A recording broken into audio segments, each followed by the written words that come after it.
Alors, bonjour et bienvenue à ce chapitre 5. On continue avec le livre de la construction du personnage de Stanislavski. Donc, on suit un élève en particulier dans sa classe de jeu d'acteur, de théâtre, avec son professeur. Donc, petite parenthèse, vous remarquez que j'ai cessé de faire le feu. Ça me demandait beaucoup d'énergie pour que le feu soit beau, puis d'ailleurs, il ne l'était pas souvent. Ça enfumait la pièce, puis en plus, bien, c'était vraiment très chaud derrière moi. Donc, dans une chaise en osier, on va dire que je ne prendrais pas de chance. Donc, j'ai mis une belle petite poule à la place. Donc, la plasticité du mouvement, c'est un long chapitre qui est en 3 parties. Donc, la plasticité, c'est la manière dont on bouge, dont le corps bouge. On va souvent dire la plasticité du cerveau. On entend ça par moments. Donc, ça veut dire le mouvement du cerveau. Alors, il dit, l'auteur, parallèlement à nos exercices de gymnastique rythmique, nous avons commencé à suivre un cours de mouvement dirigé. Qu'est-ce que le mouvement dirigé? Donc, tout au long de ce chapitre, le professeur explique comment on marche, comment on bouge, qu'est-ce qui va en avant, qu'est-ce qui va après, qu'est-ce qui suit. Je n'entrerai pas dans ces détails-là parce que c'est très, très technique. Donc, si ça vous intéresse, vous pourrez le lire, le chapitre 5. Mais j'ai retenu différentes choses. Donc, surtout que le mouvement doit avoir un contenu avec de l'intelligence et qui vienne de l'intérieur. Ça, on le dit plusieurs fois. Parce que sinon, le mouvement, il va être comme quoi qu'il n'y avait rien accompli, aucune action, aucun mouvement créateur, sans que rien ne soit transmis qui provoque une action, rien qui ressemble à une impulsion lancée vers un but. Donc, je dis souvent à mes élèves dans mes cours, tu dois connaître ton but, tu dois savoir où tu veux aller, où tu veux te diriger. Tu dois avoir un but. Alors, il dit ici, essayons plutôt d'adopter les conventions théâtrales, ses pauses et ses gestes à la réalisation de quelques actions vitales, à la projection de quelques expériences intérieures. Donc, il revient encore sur l'intériorité. Nous avons besoin d'actions expressives douées d'un contenu. Où pouvons-nous les trouver? Où pouvons-nous trouver le contenu? Où pouvons-nous trouver cette intériorité? C'est là la question. C'est facile à dire, sois plus investi émotionnellement et tes gestes vont suivre. C'est pas facile. Bon, il parle de ceux qui y arrivent. Quand ça arrive, cette énergie n'est pas vide. Elle est au contraire chargée d'émotions, d'intentions, de désirs, qui en font un courant frémissant orienté vers telle ou telle action. Donc, quand on connecte, le mouvement se fait de lui-même vers un objectif précis. Cette action ne peut pas être exécutée d'une manière négligée, mécanique. Elle doit être accomplie en plein accord avec l'impulsion spirituelle qui l'a déclenchée. Donc, on en a parlé un peu au chapitre dernier. Qu'est-ce qui déclenche un mouvement? J'avais parlé de la publicité de la dame qui annonçait le cancer à son mari, puis que le médecin précédemment lui annonçait le cancer. Le mouvement venait d'une impulsion émotive. Donc, c'est là-dessus qu'il faut travailler, mais il faut aussi travailler à avoir un corps souple. Puis, il demande à ses élèves, le professeur, est-ce que vous croyez qu'on marche dans la rue comme on marche sur scène ou comme on marche sur un plateau de télé ou un plateau de cinéma quand on entre dans le plateau et qu'on se met à jouer? Est-ce qu'on marche de la même manière? Il dit bien évidemment non. Quand on marche dans la rue, on marche de manière négligée, on ne pense pas à notre corps, on n'est pas en connexion avec notre corps, on est plutôt dans notre tête. En tout cas, moi, beaucoup souvent dans ma tête, je me déplace, puis ça roule dans ma tête. Puis parfois même, je suis comme, oh mon Dieu, où est-ce que je suis rendue? Tellement je suis déconnectée que je suis à l'intérieur de moi-même. Alors, il parle qu'il y a des personnes qui sont douées, comme il disait tout à l'heure. Puis là, il leur dit qu'ils vont réapprendre à marcher vrai. Et puis, ça me fait penser à une anecdote. Quand j'étais à l'université, à mon bac en théâtre, moi j'arrivais de mon petit Saguenay natal, Saguenay, Chicoutimi Nord, Saint-Honoré, dans mon petit village, là. Puis là, j'étais à l'Université d'Ottawa faire un bac en théâtre. Puis là, notre professeur nous avait demandé de traverser la pièce. Puis, de la manière qu'on allait marcher, elle allait comme un peu savoir où est-ce qu'on allait. C'était basique, là. Puis là, moi, je traverse la pièce, elle me demande « Où t'allais, Liane? » J'ai dit « Je marche vers un futur meilleur. » Je me suis fait chicaner, là. Elle voulait quelque chose de concret, c'est un futur meilleur, c'était un petit peu imagé. Donc, la manière que j'aurais marché lui aurait indiqué où est-ce que j'allais. Mais bon, ça a l'air que j'étais vraiment dans mon affaire. Donc, il faut se demander, qui suis-je? Où vais-je? Et qu'est-ce que j'ai vécu avant, dans le moment précédent, là? Où est-ce que je suis sur scène? Mon personnage est sur scène. Qu'est-ce que mon personnage a vécu? Comme ça, il va pouvoir marcher différemment. Tu sais, si j'avais dit, je marche vers le dépanneur pour aller chercher mon billet de loto, parce que je crois qu'il est gagnant, parce que je prends toujours les mêmes numéros, ben j'aurais pas marché de la même manière. Donc, il faut toujours se poser ces questions-là et connecter avec nos émotions et en faisant une plus-value pour le corps. Donc, il dit, dans la marche, la flexibilité de l'articulation du genou a une importance énorme. Il est vraiment impossible de marcher sur des jambes raides, refusant de se plier. Bon, je l'ai pris, cette phrase-là, parce que, tu sais, je trouvais qu'elle en disait beaucoup sur la raideur. Tu sais, il faut d'abord travailler la souplesse. Donc, j'ai parlé de différents cours. C'est tous des cours qui doivent être orientés vers la souplesse. Bon, là, il est vraiment technique avec le genou. Et puis, il dit, l'élève, si une personne étrangère à l'école était entrée dans notre classe aujourd'hui, elle se serait crue dans un hôpital pour paraplégiques. Parce qu'il leur faisait faire toutes sortes de marches. Et puis, souvent, moi, dans mes cours, on fait toutes sortes de marches variées, puis on associe des émotions. Puis des fois, je me dis, oh mon Dieu, si quelqu'un rentrait, il se penserait dans un hôpital psychiatrique. Donc là, l'élève, il retourne chez lui. C'est comme un peu son journal, un journal intime de sa formation d'acteur versus son professeur. Puis là, il dit, j'ai l'habitude de m'arrêter lorsque j'arrive au monument de Gogol. Comme j'étais assis là, sur un banc, je me suis mis à observer les passants et leur manière de marcher. Puis là, il a constaté qu'effectivement, comme le professeur leur avait dit, les gens marchent de façon raide, de façon saccadée. Puis il a remarqué que seulement une enfant marchait de manière souple, comme le professeur l'avait indiqué. Il dit vraiment, Tolstoï avait raison, les gens ne savent pas se servir de ce merveilleux appareil, le corps. Il dit, avec cette prise de conscience, la bataille est à moitié gagnée. Donc, c'est ça qu'il faut retenir. Quand on apprend, quand on découvre des choses, déjà en le sachant, on a fait un premier pas. Après, bien, il reste le travail.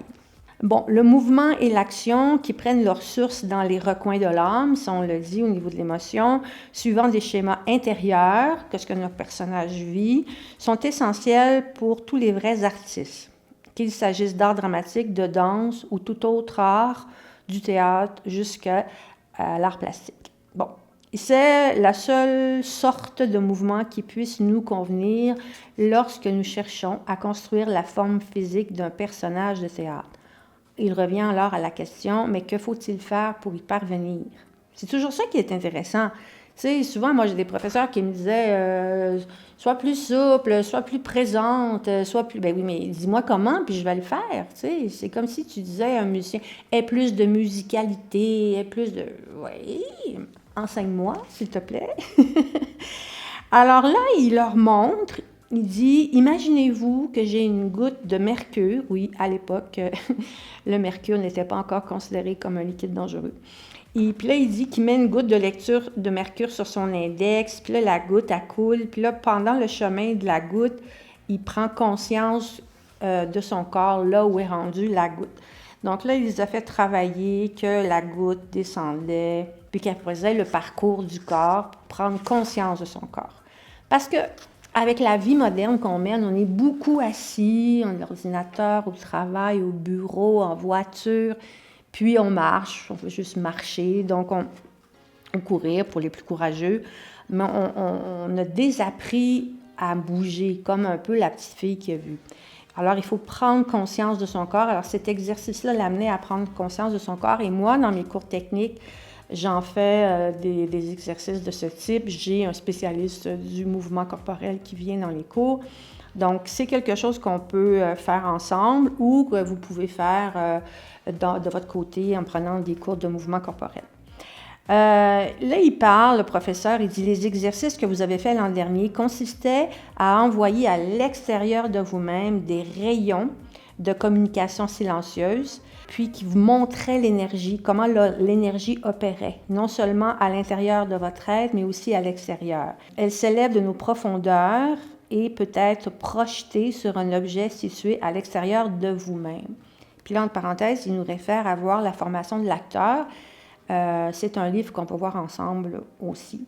Donc, cette histoire de rayons lumineux-là ne m'était pas étrangère. Et je reviens encore à mes cours d'équitation. Mon professeur m'avait fait travailler en éthologie et puis elle me donnait cette image-là, comme quoi que j'avais un rayon lumineux, un peu comme Darth Vader, comme si c'était une épée lumineuse. Puis cette épée lumineuse-là allait, par exemple, sur les fesses de mon cheval et l'amenait à bouger. Donc, c'était comme une connexion énergétique, si vous voulez. Et ça m'a fait penser, en tant qu'acteur, en tant que directrice d'acteur, en tant que réalisatrice, c'est quelque chose qu'on doit utiliser. Alors, comme vous savez peut-être, j'ai co-réalisé un film 30 ans après au Mexique, dans la région du Chiapas. Et à l'époque, je ne parlais pas espagnol. Je parlais 10%, puis je comprenais 15%. Et j'avais décidé de faire un film en espagnol, oui.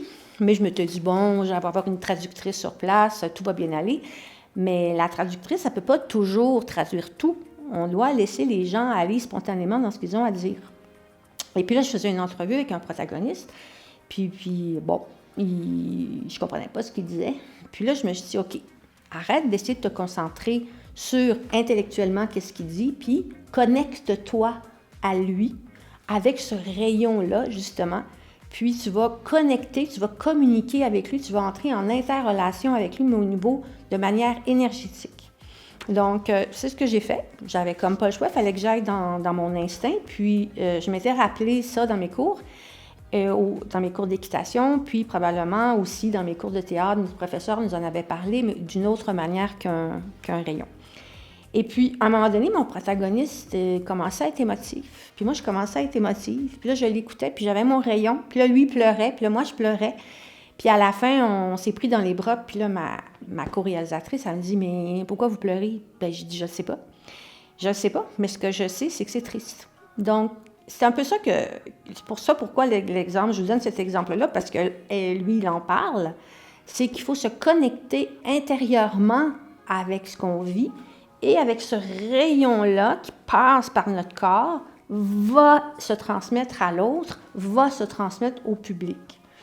Et le jeu de la caméra, c'est la même chose. Comme moi, je parle à une petite patente en plastique en ce moment, mais je me dis, je communique avec vous, je vous imagine. Donc, c'est la même chose avec le jeu caméra puis le jeu théâtral à ce niveau-là. Bien sûr, je fais d'autres distinctions dans mes cours, comment adapter le jeu théâtral au jeu caméra, mais pour ce qui est de la construction du personnage et la communication, l'interrelation énergétique, ça, c'est la même chose. Alors, il dit, il est nécessaire que constamment votre attention se meuve parallèlement au courant de l'énergie. C'est cette attention qui aide à créer la continuité de la ligne d'action si essentielle à notre art.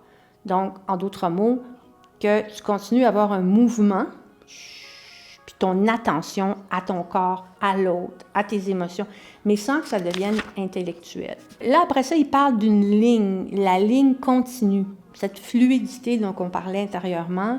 Puis là, il donne des exemples, des chanteurs, ils ne peuvent pas chanter une note, puis pas en chanter deux, puis en chanter une autre. Il faut que ça soit coulant. Même chose avec le musicien, il joue toutes les notes et les notes ensemble font une mélodie. Et il faut qu'il y ait justement un mouvement sur une ligne continue. Alors de là, quand on parle de la fluidité. Alors, eh bien, l'acteur doit disposer de cette ligne continue aussi bien que les autres artistes. Et en réalité, c'est précisément dans cette notion de continuité que l'art proprement dit prend sa naissance. Il dit que, par exemple, un dessin, ce sont des points reliés. Donc là, il y a une ligne continue. Même chose pour la musique, l'architecture, la sculpture, la danse et l'art dramatique. Alors encore là, il leur fait faire des mouvements de recherche physique. Et encore là, il parle de l'attention que vous fixez sur la direction du courant de votre énergie. Donc, ça revient à mon exemple que j'ai donné lors de mon documentaire, que vous fixez. J'ai fixé mon attention sur la personne qui parlait et je l'ai fixé non pas intellectuellement, mais je l'ai fixé énergétiquement et j'ai imagé une espèce de rayon gamma énergétique qui partait de mon nombril puis qui allait au sien. Parce qu'on sait que le centre émotif, c'est dans notre ventre. Hein? On en reparlera de tout ça dans mes cours, mais c'est très complexe, les émotions, et elles se situent dans notre ventre. Hein? Vous vous souvenez sûrement que vous avez eu mal au ventre avant un examen, avant un spectacle, avant quand quelque chose ne va pas. Et moi, c'est mon baromètre. Des fois, je veux faire quelque chose, ma tête, elle veut faire quelque chose. Par exemple, je voulais acheter une maison à tel endroit au Mexique. Et là, on allait signer la proposition d'offre d'achat. Là, j'ai commencé à avoir mal au ventre. Mon ventre, il ne voulait pas que je l'achète. Alors, je l'ai écouté.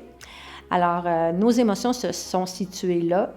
Alors, le microbiote, là, vous pourrez lire là-dessus. C'est ce courant de l'énergie qui crée la fluidité, la plasticité du mouvement corporel qui nous sont si nécessaires. Cette ligne interne vient des plus profonds replis de notre être. Donc, une ligne interne. Alors, on doit toujours être conscient de notre corps. Comme là, je ne suis pas trop consciente de mon corps. Je suis plus focusée sur mon livre, les notes que j'ai prises, tout ça. OK, bon, là, je suis assise, j'ai une jambe croisée, mon dos est adossé. Mais quand on joue, on doit être conscient de son corps. Comment notre corps agit, comment notre corps réagit. Et là, je vais encore faire une anecdote d'une corrélation avec l'équitation. En équitation, c'est la même chose. On doit être conscient de notre corps. On n'est pas assis sur une selle comme on est assis dans un lazy-boy. Et je montais un cheval qui était stool, comme on dit. Lui, si je n'étais pas consciente de mon corps une seconde, il arrêtait net. Donc, par exemple, je le montais, bon, j'étais consciente de mon corps. Là, j'entends un chien japper. Je suis, un chien qui jappe. Pouf! Le cheval, il a arrêté. Parce que lui, il est tellement connecté à moi, tellement à l'écoute de moi, que quand je suis dans ma tête, bien forcément, il y a une énergie, il y a une ligne directrice qui s'éteint. Partiellement, de manière minime, mais lui, le cheval, il est construit pour être à l'écoute de son environnement parce que sa survie en dépend. Donc, un acteur doit se dire la même chose. Ma survie en dépend quand je joue. On doit être tellement connecté à l'autre, à notre corps, à ce qu'on vit, à ce qu'on ressent, à ce qu'on reçoit, comme si notre vie en dépendait. Et là, ça me fait penser à une autre anecdote. Dans mes cours, j'ai eu un monsieur qui, lui, était un agent double. Donc, il rentrait dans des groupes criminalisés. Et puis, il jouait un personnage. Il jouait un personnage d'une gang, d'un gars de gang comme eux qui faisait semblant qu'il était un motard. Puis, il faisait des deals de drogue et tout ça. Puis lui, il était tellement bon quand on faisait des impros et tout. Puis j'ai sûr que je lui dis, bon, t'as l'habitude, mais lui, il n'avait pas le choix d'être vrai, puis il n'avait pas le choix d'être bon, puis il n'avait pas le choix d'être connecté, puis d'être attentif à tout ce qui se passe autour de lui, parce que sa vie en dépendait. Si on découvrait qu'il était un agent double, il était mort. Donc lui, il fallait qu'il surveille tout ce qui se passe autour, les moindres petits mouvements, les battements de cils, comment il se positionnait, comment il était, comment il jouait son personnage, parce que sa vie en dépendait.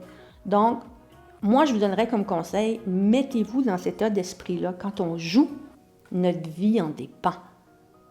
Bon, c'est sérieux, hein? Il dit qu'il faut porter attention pour surveiller le mouvement rythmique et régulier de l'énergie.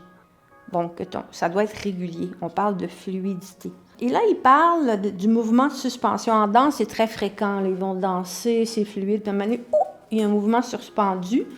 Bien, en jeu devant la caméra aussi, en théâtre aussi. C'est qu'à un moment donné, on s'arrête et on repart. Ça fait comme un mouvement de suspension qu'on appelle. Alors, il dit ici, on a appris également à couper net le courant de l'énergie. La même chose avec le tempo et le rythme en danse, c'est pareil, comme je disais. Le résultat fut une pause immobile.